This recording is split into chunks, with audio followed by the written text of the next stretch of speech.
매수를 기록하고 있습니다. 역시나 대내외적인 변수들 우리가 또 잘 지켜보면서 투자 전략 세워봐야 할 텐데요. 자세한 내용은 우리투자증권 명동 WMC의 고광식 부장과 오늘 이 시간 함께 알아보겠습니다. 안녕하세요. 네, 안녕하세요. 네, 여러 가지 변수들 또 준비를 하셨을 텐데요. 네. 첫 번째 키워드 화면으로 만나보겠습니다. 첫 번째는 환율을 준비하셨습니다. 정말 환율이 말 그대로 요동치고 있습니다. 그저께는 달러화에 대한 원화 환율이 무려 종가 기준으로 19원, 전월 대비해서 상승을 하면서 1,093원에 마감을 했고요. 어제는 또 전일 대비해서 11원이나 하락을 하면서 1,082원에서 마감을 했습니다. 오늘 같은 경우에는 그다지 큰 변동성까지는 아니고요. 전일보다 약 1원 하락하면서 1,081원대에 머무르고 있는 상황인데요. 환율의 변동성 그리고 향후에 시장에 미치는 영향 어떻게 보십니까? 일단 그 글로벌 증시를 놓고 본다면 역시 우리 시장이 상대적으로 좀 부진한 그런 흐름을 좀 보여주고 있습니다. 오늘 같은 경우에도 좀 지수가 좀 상승하는데 좀 부담을 느끼는 그런 모습을 보여주고 있는데요. 일단 그 경쟁적으로 양적 완화가 진행이 되면서 여기에 환율 전쟁도 일부 좀 가미가 되고 있는 것 같습니다. 자국들의 그 산업을 보호하기 위해서 일단 통상 마찰이라든가 외국 기업에 대한 규제가 일단 강화되고 있는 것이 결정적으로 좀 작용을 하고 있고요. 특히 최근 같은 경우에는 그 뱅가드 펀드 쪽에서 자금이 유출이 되면서 일부 그 매물 압박도 좀 받고 있는 그런 상황입니다. 여기에 그 글로벌 그 주요 국가들은 제조업 부활이라는 큰 목적을 좀 달성하기 위해서 경쟁적으로 좀 자국 화폐 가치를 좀 낮추는 전략을 좀 펴고 있는데요.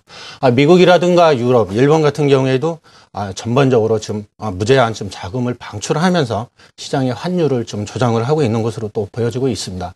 여기에 이제 일본 같은 경우 특히 우리 주요 수출 품목 같은 경우에는 한 52%와 일본하고 지금 경쟁 관계에 있고 따라서 엔저 현상이 지속된다면 역시 우리 수출 기업들은 큰 타격을 좀 받을 것으로 좀 분석이 되고 있습니다.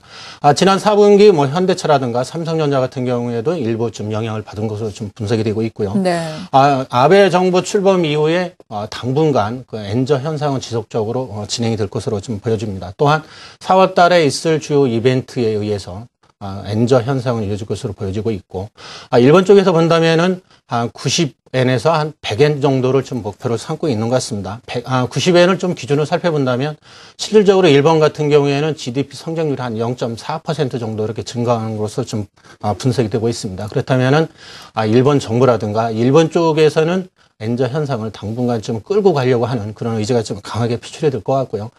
그러면서 일부 좀 앞서 좀 보여졌습니다만은 원화 강세의 가치는 당분간 좀 더 이어질 가능성이 큰 것으로 이렇게 분석을 해볼 수 있을 것 같습니다. 네, 이렇게 엔저 현상이 계속해서 이어지면서 일본의 니케이 지수는 이번 달 들어서 계속해서 오름세를 유지를 했습니다. 반면에 원화 강세가 이어지면서 우리의 코스피는 물론 다른 이유도 여러 가지가 있겠지만 계속해서 지지부진한 흐름을 면치 못하고 있는데요. 환율 정말 중요한 변수가 되고 있습니다. 계속해서 지켜봐야 되겠고요. 두 번째 키워드도 또 비슷하게 준비를 하셨다는데 화면으로 만나보시겠습니다.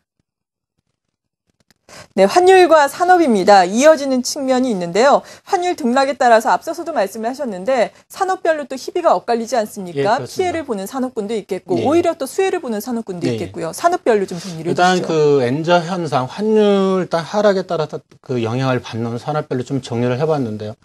크게 환율의 영향을 받지 않는 금융이라든가 이런 부분은 좀 제외를 했습니다. 건설 같은 경우에는 물론 이제 일본 업체와의 그 중동 지역에서 좀 경쟁이 일부 좀 발생이 되고 있습니다만은 일본 쪽에서의 그 공격적인 그런 수주 경쟁을 펴고 있지 않기 때문에 건설 같은 경우에도 큰 영향이 좀 없는 것 같습니다. 네. 주요 좀 영향을 많이 받을 수 있는 업종 산업별로 좀 체크를 해본다면은 특히 이제 큰 틀에서는 IT 섹터, 반도체라든가 디스플레이, 무선 통신이 여기에 해당되겠습니다만은 일단 선진국 그 수출 비중이 높고 원달러 환율 일단 변동에 좀 민감하게 반응할 것으로 보여집니다. 특히 가전 쪽에서는 좀 영향이 많을 것으로 좀 보여지고 있고요. 다만 지난해 3분기 기준으로 봤을 때는 스마트폰 그 81% 정도가 해외에서 생산하고 있기 때문에 스마트폰 쪽 시장은 좀 상대적으로 좀 영향을 적게 받을 것으로 보여지고 있고 반면에 이제 반도체라든가 그 수입 가격 일부 그 하락에 따른 일부 좀 영향이 좀 적게 받을 수 있는 그런 좀 반도체라든가 이런 좀 산업도 있을 것 같고요. 앞서 말씀드린 대로 가전 쪽은 역시 일본과의 경합도가 워낙 좀 높게 나타나기 때문에 일부 좀 감소가 이렇게 예상이 되고 있습니다. 또한 다른 또 산업으로 좀 본다면 특히 이제 직접적으로 영향을 받고 있는 것이 이제 자동차라든가 부품 업종이라고 볼 수 있는데요. 특히 이제 백엔당 원화 환율이 한 1% 정도 하락할 경우에는 자동차 수출이 한 1.2% 정도 이렇게 감소하는 것으로 지금 분석이 되고 있고, 네. 자동차 산업 같은 경우에는 지난해 3분기 기준으로 봤을 때는 해외 생산 비중이 한 49%, 점진적 과거와 비교해 본다면은 그 환율의 영향이 일단 시간이 지나면서 좀 받는 강도는 좀 약화가 되는 그런 좀 산업을 좀 보여주고 있고요. 네. 여기에 한 이유라든가 한미 FTA 그 체결 등으로 인해서 일부 좀 과거와 같은 그런 그 영향은 좀 감소한다, 이렇게 또 분석을 해볼 수 있을 것 같습니다. 또한 그 철강 같은 경우에는 뭐 일본이라든가 중국과 일단 경합도가 좀 높게 나타나고 있습니다만은 철광석 같은 거 원재료 수입 가격 하락으로 일단 환율 하락에 따른 일부 효과 좀 상쇄를 시킬 것으로 보여지고 있고요. 아시아 쪽 의존도로 본다면 한국이 한 57%, 일본이 한 69% 정도의 일단 시장을 좀 확보를 하고 있습니다. 석유화학이라든가 그 제품 쪽을 본다면은 일단 일본과의 그 경합도가 좀 낮게 나타나는 그런 산업군이라고 말씀을 드릴 수 있을 것 같고요. 일본 뭐 나프타라든가 이런 그 원재료 수입 가격 하락으로 일단 영향은 좀 적게 받을 것으로 보여집니다. 다만 중국과의 그 경합도가 높은 점이 일단 시장에서는 좀 부정적으로 보여질 것 같고요. 원유 그 수입 가격 하락에 일단 긍정적인 요인도 일부 발생이 될 것 같습니다. 여기에 또 완제품 수출 비중이 증가한 거에 대한 일부 또 이제 점검도 좀 필요할 것 같고요. 그 다음에 이제 조선 산업을 좀 본다면은 해양 플레이트 쪽을 본다면 역시 그 우리 시장이 뭐 세계 최고의 그 경쟁력을 갖추고 있습니다. 그렇죠. 따라서 일본과의 경쟁에서는 일단 우위를 좀 확보한 것으로 보여지고 있고, 또한 한율 같은 경우에는 뭐 시차가 2년 정도 이렇게 좀 격차가 나기 때문에 수출에 미치는 영향도 일부 좀 제한될 것이다, 이렇게 말씀드릴 수 있을 것 같습니다. 다만 이제 중국과의 겹치는 뭐 벌크선이라든가 이런 부분은 좀 영향을 받을 것으로 좀 보여지고 있고요. 섬유라든가 기계 분야도 역시 일부 생산성이 좀 악화되는 부분도 있기 때문에 전반적으로 산업에 대해서도 면밀한 체크가 필요하다, 이렇게 말씀드리고 싶습니다. 네. 엔화 약세, 이 약세가 급격하게 나타나는 것은 조금 진정된 측면이 없지 않아 있지만 앞서서 짚어주신 것처럼 계속해서 이어질 수는 있기 때문에 우리가 이런 산업군별 영향 계속해서 살펴봐야 되겠습니다. 저희가 앞서서 보신 자료는 또 홈페이지에 놓을 테니까요. 여러분께서 확인을 해보시면 좋을 것 같습니다. 세 번째 키워드 이어서 알아봅니다. 세 번째는 한국 증시의 저평가라는 것을 꼽아주셨습니다. 저희가 이 시간을 통해서 많이 말씀을 드렸는데 정말 우리 증시, 글로벌 증시 대비해서 상대적으로 너무나 저평가가 돼 있거든요. 디커플링이 특히나 심하게 나타났는데 2월 들어서는 좀 격차를 줄일 수 있을까요? 예, 일단 선진국과 뭐 할인율 보면 한 30% 정도 이렇게 되고 있고요. 네. 물론 이제 이머징 국가 쪽으로서도 20% 정도 이렇게 할인율을 보이고 있습니다. 그렇다면 역시 우리 시장은 PR로 한 8.3배, 4배 정도 수준을 보이면 다고 하면 역시 좀 저평가된 것으로 좀 보여지고 있고요. 특히 이제 앞서 말씀드린 대로 그 외국인들에 의한 매도 포지션이 당분간 좀 진행이 될 것 같습니다. 물론 여기에 뱅가드 펀드 쪽의 물량이 일부 좀 소화되는 과정도 있고, 전체적으로 놓고 본다면 그 신흥국가 쪽으로의 그 자금은 계속적으로 좀 유입이 되고 있습니다.